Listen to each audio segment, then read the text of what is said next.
আন্তর্জাতিক রাজনীতিতে স্থায়ী বন্ধু বা শত্রু বলে কিছু নেই। সময় ও স্বার্থের পরিবর্তে নিকট বন্ধুও শত্রু হয়ে যায়। তাই এতদিনের মাখামাখি সত্ত্বেও যুক্তরাষ্ট্রের হাত ছেড়ে দক্ষিণ আমেরিকার দিকে ঝুঁকছে সৌদি আরব।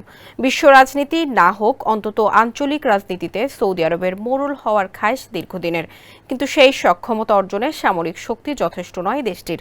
তাই চীনের মতো নীতি বেছে নিয়েছে সৌদি আরব। আরও জানাচ্ছেন আহমদুল্লাহ শিকদার। যুক্তরাষ্ট্র বা রাশিয়া যেখানে সামরিক শক্তি দিয়ে আধিপত্য বিস্তারের কূটনীতিতে বিশ্বাসী, সেখানে চীনের অবস্থান সম্পূর্ণ বিপরীতমুখী। অর্থনীতির কূটনীতি দিয়ে বিশ্ব শাসনের স্বপ্নে বিভোর বেইজিং। অনেকটা দেরিতে হলেও সৌদি আরবও এই কূটনীতির মানে উপলব্ধি করেছে।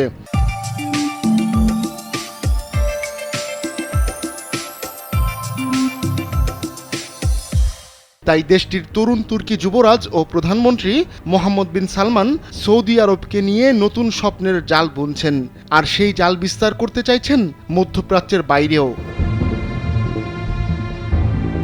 তাই দক্ষিণ আমেরিকায় নিজের পদচিহ্ন ফেলতে চাইছেন যুবরাজ মোহাম্মদ। তেল নির্ভর সৌদিকে অর্থনীতির নানা শাখা প্রশাখায় বিস্তারে যুবরাজ মোহাম্মদের পরিকল্পনার অংশ হিসেবেই দক্ষিণ আমেরিকা নিয়ে নতুন ছক কষছে সৌদি আরব। খনি খাতে আন্তর্জাতিক পরিমণ্ডলে নিজের অবস্থান দৃঢ় করতে সামনের দিনগুলোতে ব্রাজিল আর চিলি সফর করবেন সৌদি আরবের শিল্প ও খনিজ মন্ত্রী বন্দর আল খোরায়েফ।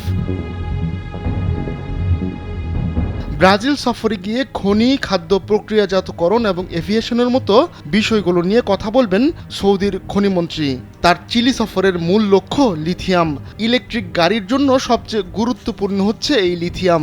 সৌদি সরকার নিজ দেশে ইলেকট্রিক গাড়ি উৎপাদন করতে চায়, আর সেজন্যই চিলির সঙ্গে বসতে চাইছে রিয়াদ। এক বিবৃতিতে সে কথা খোলাসাও করেছে সৌদি আরব। লিথিয়াম উৎপাদনে চিলির অবস্থান বিশ্বে দ্বিতীয়। আগামী সোমবার ব্রাজিলে নামবেন সৌদির খনিমন্ত্রী আল খোরায়েফ। সেখানে তিনি দেশটির কৃষি ও শিল্প সংশ্লিষ্ট ব্যক্তিদের সঙ্গে বৈঠক করবেন।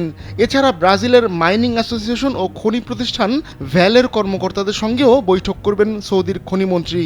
এরপর পরবর্তী রোববার চিলির উদ্দেশ্যে ব্রাজিল ছাড়বেন তিনি। চিলি গিয়ে নিজের সমকক্ষ অরোরা উইলিয়ামসের সঙ্গে বৈঠক করবেন আল খোরায়েফ। তেল নির্ভরতা থেকে বেরিয়ে আসার আপ্রাণ চেষ্টা চালাচ্ছে সৌদি আরব। নিজেদের অর্থনীতিতে বৈচিত্র্য আনতে ইলেকট্রিক গাড়ির হাব হয়ে উঠতে চায় তারা। এছাড়াও কপার, কোবল্ট, নিকেল ও লিথিয়ামের মতো খনিজের মালিকানা পেতে আন্তর্জাতিক খনি কোম্পানির দ্বারস্থ হচ্ছে রিয়াদ। আর এজন্য কারি কারি টাকা ঢালতেও সৌদি আরবের কোনো আপত্তি নেই। আহমদুল্লাহ শিকদার, কালবেলা ডেস্ক।